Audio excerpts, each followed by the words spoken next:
Hello friends, कैसे हो आप सभी को श्रावण की ढेर सारी बधाई। हर हर महादेव।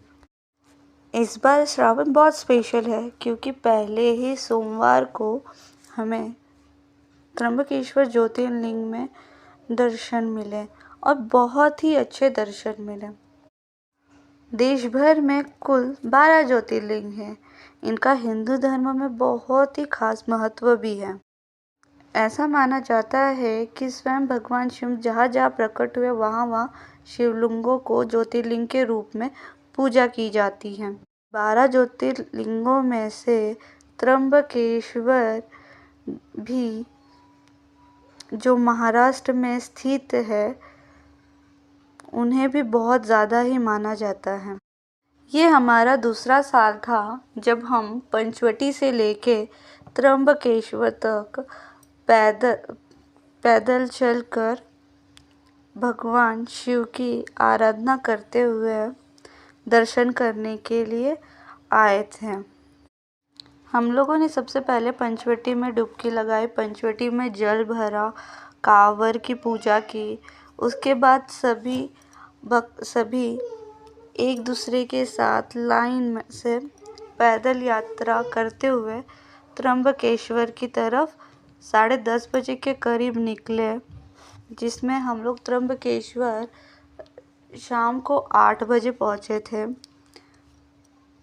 जब हम पंचवटी से निकले तब काफ़ी ज़्यादा धूप थी, लेकिन जैसे जैसे ही हम बढ़ते गए वैसे वैसे बारिश भी बढ़ती चली गई। त्र्यंबकेश्वर पहुंचने के बाद हमने रात को कुछ देर आराम किया। फिर 2-2:30 बजे के बाद सब लोगों ने वहाँ कुंड में स्नान किया। कुंड में स्नान करने के बाद 3:30 बजे हम सब लाइन में लग गए दर्शन के लिए। श्रावण महीना का पहला सोमवार होने की वजह से बहुत ज़्यादा भीड़ थी। लोग बहुत दूर दूर से दर्शन के लिए आए हुए थे और 3:30 बजे ही हम लोग इतने पीछे लाइन में खड़े थे। मीन्स लोग रात से दर्शन के लिए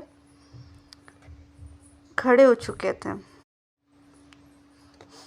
जैसे ही 5:30 बजे के करीब मंदिर का गेट खुला, वैसे ही लोगों को एक शांति मिली कि अब तो दर्शन मिल ही जाएंगे। हमारे दर्शन होते होते करीब सुबह के 8:30 बज चुके थे। 32 किलोमीटर के चलने के बाद जब भगवान शिव के दर्शन हुए, उस टाइम का मोमेंट हम किसी को एक्सप्लेन नहीं कर सकते। जो खुशी और दर्शन भी बहुत अच्छी तरीके से हुए थे। हमें शिवलिंग पे डायरेक्ट जल चढ़ाने की परमिशन तो नहीं थी, लेकिन हम अपना जल पंडित जी को दे के उनके द्वारा चढ़वा सकते थे, तो हमने वही किया। हमने अपना जल उन्हें दिया, उन्होंने शिवलिंग पे चढ़ाया। वीडियो में आपको तो दिख ही रहा है कि भीड़ कितनी थी, लोगों का कितना ज़्यादा क्राउड था। भगवान के दर्शन भी कितने अच्छे थे। हर जगह सिर्फ एक ही नारा बज रहा था, हर हर महादेव, बोल बम बोल बम। यही नारा बोलते हुए दर्शन अच्छे से हो गए। त्र्यंबकेश्वर की कुछ बातें बहुत स्पेशल है, यहाँ की बहुत सारी खासियत है।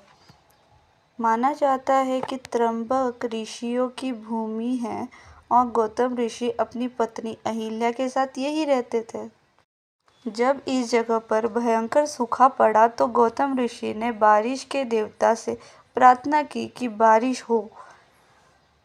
उनकी प्रार्थना से प्रसन्न होकर भगवान वरुण ने त्र्यंबक में लगातार कई दिनों तक बारिश की और इसका धार्मिक महत्व भी बहुत बड़ा है। माना जाता है कि हिंदू धर्म में जो लोग त्र्यंबकेश्वर की यात्रा करते हैं उन्हें मोक्ष की प्राप्ति होती है। त्र्यंबकेश्वर को सबसे पवित्र शहर भी माना गया है और इस बात तो स्पेशल था ही कि पहले ही श्रावण सोमवार में हमें भगवान शिव की कृपा मिल गई। मंदिर के अंदर 3 छोटे छोटे शिवलिंग हैं जो त्रिदेव यानी कि ब्रह्मा, विष्णु और महेश के प्रतीक माने जाते हैं। इस लिंग के चारों तरफ एक रत्न से जड़ा हुआ मुकुट त्रिदेव के मुकुटों के रूप में स्थित। परंपरा के अनुसार भक्त इस मुकुट के दर्शन सिर्फ सोमवार को ही कर सकते हैं। त्र्यंबकेश्वर मंदिर जाते समय हमें उसके आसपास के ब्रह्मगिरी, नीलगिरी और गंगाद्वार पर्वत मौजूद के जो हरे जो खिलखिला रहे, जिनमें से पानी की दबदबा निकल रहा है, इतना सुंदर नज़ारा दिख रहा था, हम किसी को बता ही नहीं सकते। इस तरीके से हमारे सुंदर श्रावण की शुरुआत हुई है। आप सभी भी अपने किस्से ज़रूर मुझे कमेंट करें। मैं उन सभी को अपने व्लॉग में बताने की कोशिश करूँगी और मुझे ढेर सारा प्यार दें। चैनल को लाइक करें, शेयर करें और सब्सक्राइब करें और कमेंट भी ज़रूर दें। Thank you so much vlog को एंडिंग तक देखने के लिए। Thank you so much. हर हर महादेव। महादेव की कृपा आप सभी पर बनी रहे।